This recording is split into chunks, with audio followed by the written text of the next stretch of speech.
Bayangkan seorang pemuda sederhana berdiri sendirian menghadang baja di depan gedung DPR. Keberaniannya terekam dan seluruh negeri pun berguncang. Inilah kisah Afan Kurniawan, seorang driver ojol yang tak pernah mengira langkahnya akan menjadi simbol perlawanan rakyat. Dari jalanan Jakarta hingga kampung-kampung kecil, namanya diteriakan jutaan orang. Dan semua berawal dari satu momen, satu keberanian yang mengubah segalanya.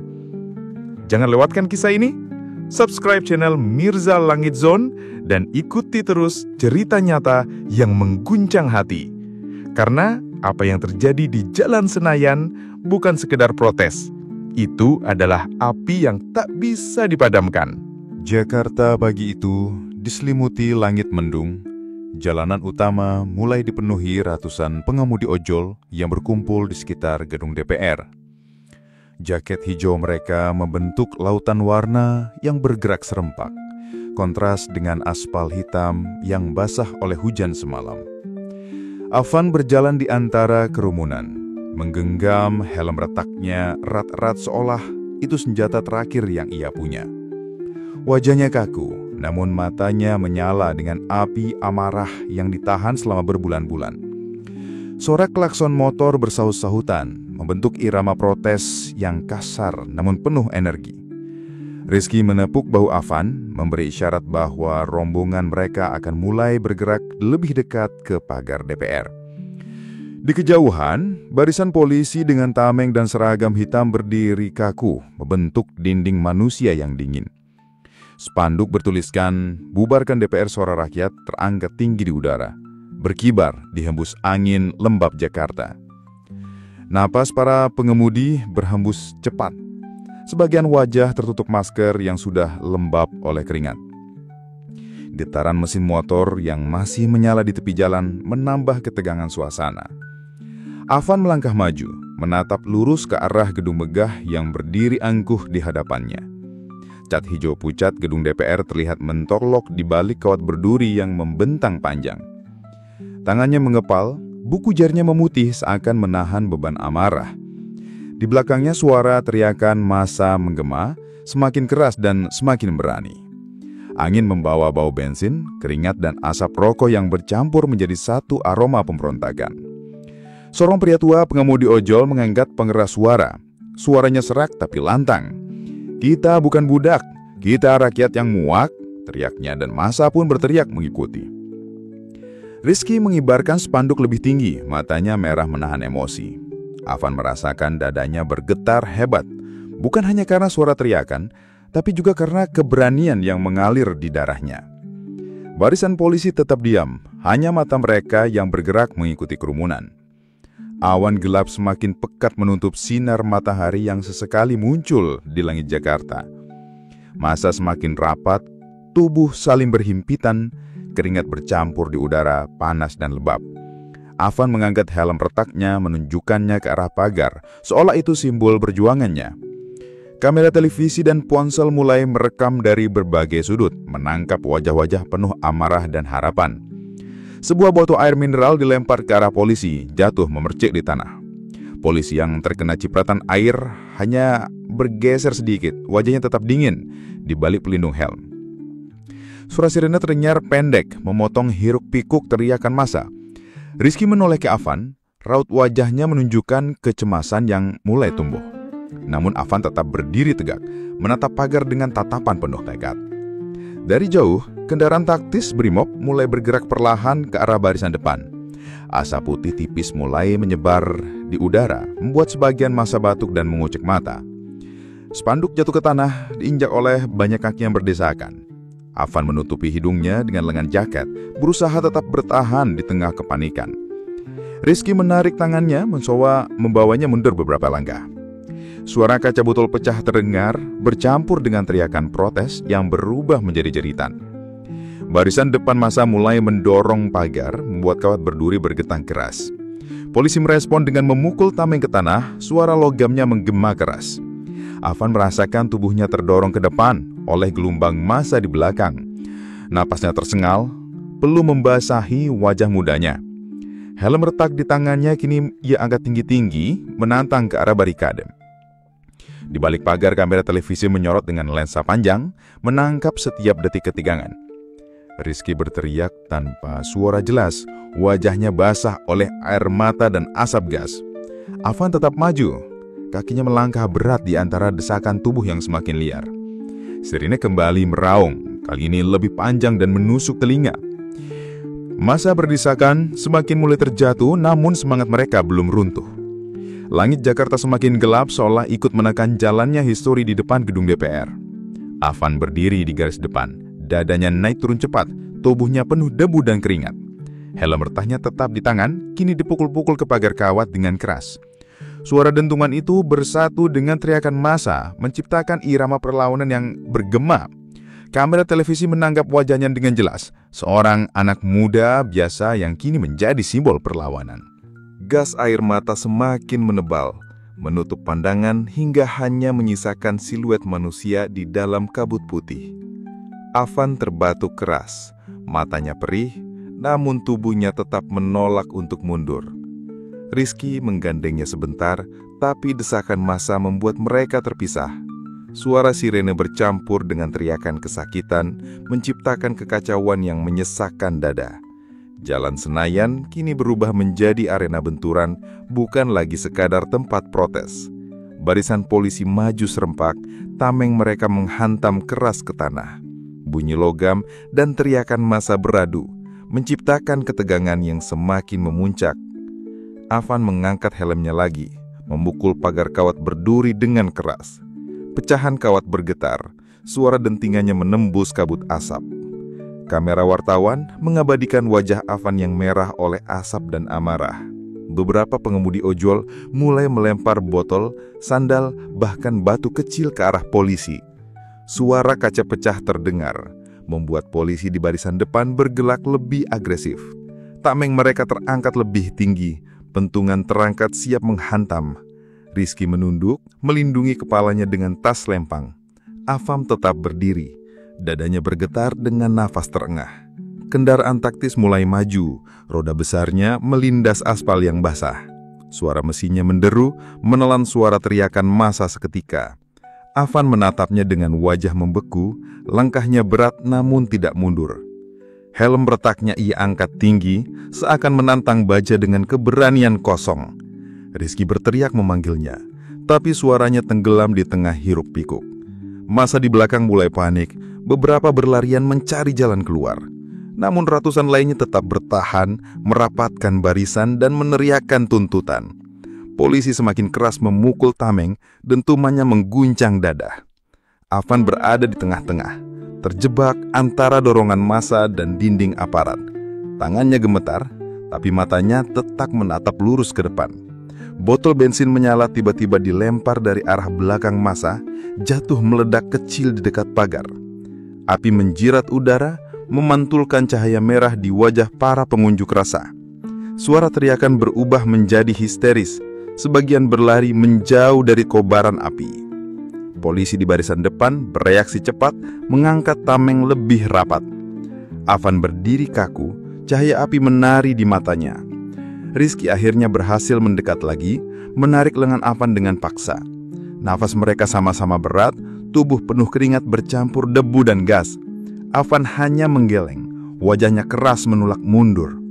Rizky menunduk frustasi, tapi tetap bertahan di samping sahabatnya.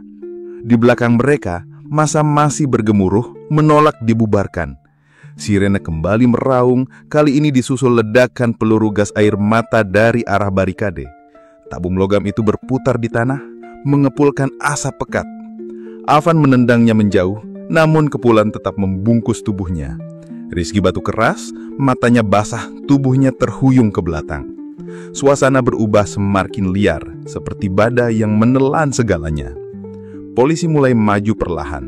Barisan mereka menekan massa mundur beberapa meter. Tangan-tangan ojol terangkat, ada yang membawa kayu, ada yang hanya mengepal kosong. Afan terseret langkah mundur, namun wajahnya tetap menatap ke depan.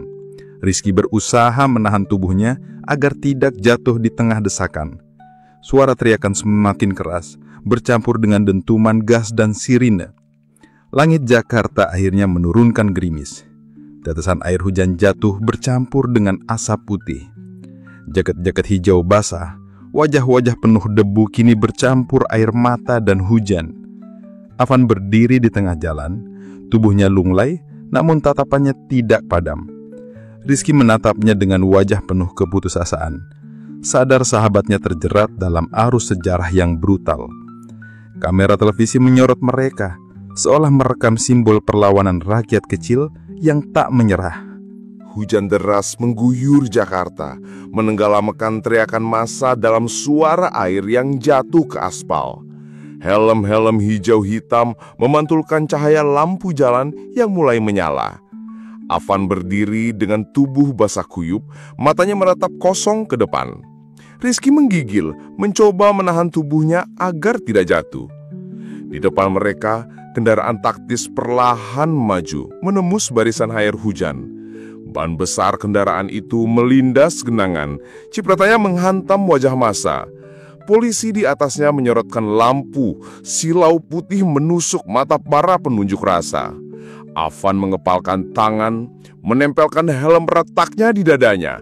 Nafasnya berat, terisak di antara batuk karena asap gas. Rizky menoleh ke arah sahabatnya seolah merasakan firasat buruk.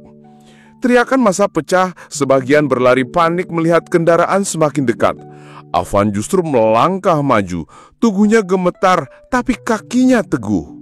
Helm retaknya ia angkat tinggi, menantang baja yang mendekat. Rizky berteriak memanggil namanya, namun suaranya tenggelam dalam hujan dan sirene. Kamera wartawan menyorot gerakan Afan, wajahnya terekam jelas dalam bingkai berita. Kendaraan taktis itu tak berhenti, roda besarnya terus berputar, mendekati kerumunan. Afan berdiri di jalur tepat di depannya, tubuh kecilnya menghadang monster baja itu. Rizky menerobos massa, berusaha menariknya dari jalur maut. Namun derasnya desakan membuat tubuhnya terhimpit. Massa berteriak panik, sebagian menjerit memanggil nama Afan. Suara dentuman keras mengguncang, ban besar kendaraan itu melindas sesuatu di tanah. Jeritan histeris pecah, lebih nyaring daripada sirene yang meraung. Rizky terjatuh, tangannya terulur, namun terlambat menyelamatkan sahabatnya. Afan tergeletak di aspal, tubuhnya tak lagi bergerak. Helm retak yang digenggamnya pecah berkeping-keping berserakan di jalan basah. Hujan deras membasahi aspal yang kini dipenuhi darah segar. Jakit hijau Afan menempel di tanah. Warnanya semakin gelap karena basah dan luka.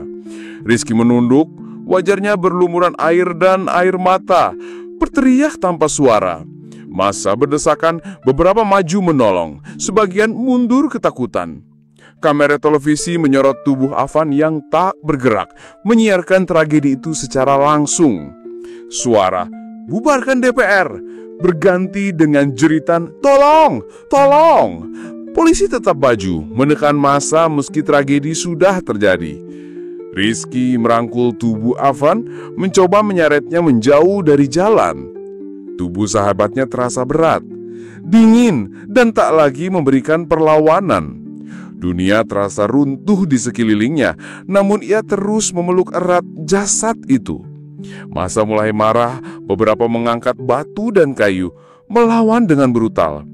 Api kembali muncul, botol bensin menyala dilemparkan ke arah barikade. Polisi memukul mundur dengan pentungan, suara besi beradu terdengar keras. Tragedi Afan berubah menjadi pemicu, membuat marah massa semakin membara. Senayan berubah menjadi medan perang rakyat dan aparat. Rizky terduduk di samping tubuh Afan, wajahnya kosong tanpa ekspresi. Ia menatap wajah sahabatnya yang pucat, lalu menutup matanya dengan tangan gemetar.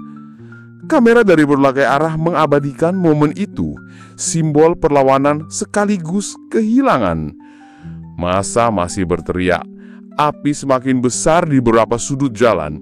Hujan tak lagi mampu meredam bara yang sudah terlanjur menyala. Malam mulai turun, lampu jalan menyinari aspal yang basah darah dan air hujan. Tubuh Afan diangkat beberapa pengunjuk rasa, digotong di tengah kerumunan. Rizky berjalan di sampingnya, Wajahnya kosong tanpa ekspresi. Di belakang mereka, suara sirene dan dentuman masih mengguncang udara Jakarta. Nama Afan mulai diteriakan massa, berubah menjadi simbol perlawanan yang tak bisa dibungkam. Malam Jakarta diselimuti sirene. Hujan sudah reda, namun bau asap masih menggantung di udara. Jalan depan gedung DPR penuh pecahan kaca, spanduk basah, dan bekas kobaran api. Rizky berjalan lunglai, matanya kosong, tubuhnya lemah setelah kehilangan sahabatnya. Di belakangnya, massa yang tersisa duduk diam. Wajah-wajah mereka penuh kelelahan dan kesedihan. Gedung DPR berdiri kokoh, namun pagar kawatnya penuh noda darah dan sobekan kain hijau. Tubuh Afan dibawa ke kampung halamannya dengan mobil ambulans sederhana. Sirenenya meraung pelan, mengiringi perjalanan di malam gelap. Rizky duduk di samping jenazah. Tangannya menggenggam kain kafan dengan erat. Di wajahnya ada campuran duka dan amarah yang tak terucapkan. Kamera ponsel warga merekam iring-iringan itu, membagikannya ke media sosial. Keesokan paginya rumah duka Afan dipenuhi tetangga, sahabat, dan sesama driver ojol. Ibunya duduk lemah di kursi plastik. Matanya bengkak menahan tangis. Adik kecil Afan berdiri memeluk baju kakaknya yang masih berbau keringat. Rizky menunduk, tubuhnya bergetar menahan perasaan yang tak tertahankan. Kamera-kamera wartawan memenuhi halaman rumah, menyorot setiap detik duka itu. Media sosial meledak, nama Afan trending di semua platform. Video saat ia menghadang kendaraan taktis tersebar luas, diputar jutaan kali. Wajah mudanya jadi simbol, helm retaknya jadi ikon perlawanan. Komentar-komentar penuh amarah membanjiri layar ponsel orang-orang di seluruh negeri. Dari kampung hingga kota besar, seruan bubarkan DPR menggema tanpa henti. Malam hari, ribuan lilin dinyalakan di bundaran kota, membentuk lautan cahaya. Poster wajah Afan terpampang di tengah, dikelilingi bunga dan doa. Mahasiswa, buruh, dan pengemudi ojol berdiri berdampingan dalam keheningan. Rizky berdiri paling depan, menunduk sambil memegang foto sahabatnya. Keheningan berubah jadi nyanyian pelan, suara persatuan yang menusuk hati. Di Jakarta, massa kembali turun ke jalan, kali ini lebih besar dari sebelumnya. Spanduk Afan adalah kita terbentang di atas ribuan kepala. Wajah-wajah muda bersemangat berdiri di garis depan menggantikan mereka yang tumbang. Polisi membentuk barikade baru, namun ekspresi mereka tampak ragu. Suara teriakan massa lebih lantang, bergema hingga langit malam. Di kota-kota lain, aksi solidaritas bermunculan, dari Yogyakarta hingga Makassar. Jalanan dipenuhi jaket hijau, poster, dan bendera kain sederhana. Nama Afan diteriakan bersama tuntutan menjadi lagu perlawanan baru. Di antara kerumunan, anak-anak muda merekam dengan ponsel, menyebarkan ke dunia maya. Api kecil dari Jakarta kini menjalar ke seluruh negeri. Rizky kembali ke Jakarta, wajahnya lebih keras, matanya menyala penuh tekad. Ia berdiri di atas motor, memimpin iring-iringan massa yang menuju gedung DPR lagi. Jaket hitamnya basah oleh keringat, tapi tubuhnya tegak tanpa gentar.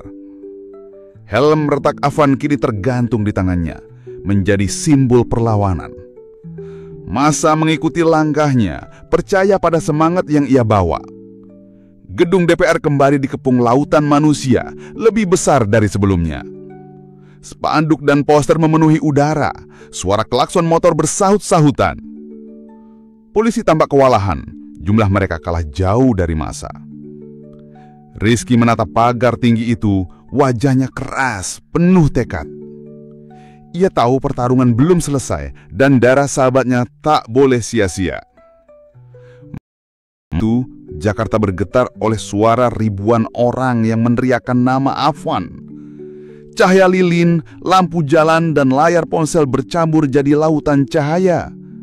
Rizky berdiri di depan, mengangkat helm retak itu tinggi ke langit. Massa bersorak, suara mereka menggema hingga menembus dinding gedung megah. Dari tragedi lahirlah perlawanan, dan api itu kini membakar seluruh negeri. Pagi Jakarta terasa berat. Jalanan masih dipenuhi sisa ban terbakar dan spanduk basah. Udara berbau asap, bercampur dengan aroma keringat dan darah yang tertinggal. Rizky berjalan sendirian. Langkahnya lambat melewati puing-puing aksi semalam. Jaket hitamnya sobek di beberapa bagian, helm retak Avan masih ia bawa. Tatapannya kosong, tapi di matanya ada kilatan tekad yang belum padam. Di layar televisi, berita kematian Avan masih diputar berulang-ulang. Gambar tubuhnya yang tergeletak menjahit bagi seluruh negeri. Wajah ibunya yang menangis terpampang di layar, membuat banyak orang terdiam. Rizky duduk menatap layar, rahangnya mengeras menahan amarah. Setiap tayangan berita seolah menambah bara di dadanya. Di rumah sederhana Avan, puluhan driver ojol berdatangan membawa bunga. Ibunya menerima mereka dengan mata sembab, tangannya gemetar memeluk setiap pelayat. Adik kecil Avan duduk di pojok, memeluk baju kakaknya yang masih basah keringat. Rizky berdiri di halaman, tak sanggup masuk melihat duka itu lagi. Hatinya bergetar, tapi tubuhnya tetap tegak seolah menahan dunia. Malam hari, ribuan orang kembali memenuhi jalan di Jakarta. Poster wajah Avan bertebaran dari tangan mahasiswa hingga tukang beca. Avan adalah kita, kini menjadi nyanyian panjang yang menggema. Rizky berjalan di tengah lautan massa, tubuhnya menjadi bagian dari sejarah. Sirena aparat terdengar jauh, namun tak mampu membungkam suara rakyat. Dari Yogyakarta hingga Medan, aksi solidaritas meledak di setiap kota. Dalanan dipenuhi obor dan lilin, bendera kain berkibar di bawah hujan. Nama Avan bergema di masjid, di kampus, di terminal-terminal kecil. Sosoknya yang sederhana menjelma jadi ikon nasional. Api yang lahir dari darahnya kini menyatukan negeri. Pemerintah akhirnya terpojok. Wajah-wajah pejabat muncul di televisi dengan nada terbata. Tunjangan DPR dipangkas, fasilitas mewah dibatalkan dengan tergesa. Namun suara rakyat tidak berhenti hanya dengan janji itu. Massa tetap bertahan menolak pulang sebelum ada perubahan nyata. Rizky berdiri di garis depan, matanya menatap tegas ke kamera wartawan. Di balik barisan polisi, beberapa aparat menundukkan wajah, tak lagi sanggup menatap massa. Hujan kembali turun, membasahi barisan manusia yang tak mau menyerah. Rizky mengangkat helm retak Avan tinggi-tinggi, menjadikannya panji terakhir. Teriakan massa menggema, lebih lantang dari dentuman sirene. Malam itu Senayan bergetar oleh suara rakyat. Pagi berikutnya, jalanan Jakarta kosong, namun bekas perjuangan masih tertinggal. Spanduk robek, ban gosong, dan coretan dinding menceritakan kisah panjang. Rizky duduk di tepi jalan, tubuhnya lunglai namun matanya menatap jauh. Helm retak Avan tergeletak di sampingnya, basah oleh embun pagi. Udara hening, seolah memberi jeda setelah badai besar. Di kampung halaman, ibu Avan berdiri di depan makam anaknya. Tangannya menyentuh nisan sederhana, bibirnya bergetar berdoa. Adik kecil Avan duduk di pojok, memeluk baju kakaknya yang masih basah keringat. Rizky berdiri di halaman, tak sanggup masuk melihat duka itu lagi. Hatinya bergetar, tapi tubuhnya tetap tegak, seolah menahan dunia. Malam hari, Rizky menatap langit Jakarta yang berawan. Suara motor ojol bersiliweran di kejauhan, mengingatkannya pada Avan. Ia mengangkat helm retak Avan itu sekali lagi, lalu memeluknya erat ke dada. Dalam diam, ia tahu perjuangan belum selesai, hanya berganti babak. Api yang lahir dari darah Avan akan tetap hidup di hati rakyat. Avan memang sudah tiada, tapi jejaknya tertinggal di setiap teriakan rakyat. Dari tragedi, lahirlah semangat yang tak pernah padam. Ingatlah, suara kecil bisa mengguncang bangsa. Api perlawanan akan selalu hidup. Jika kisah ini menyentuh hatimu, jangan lupa like, share, dan subscribe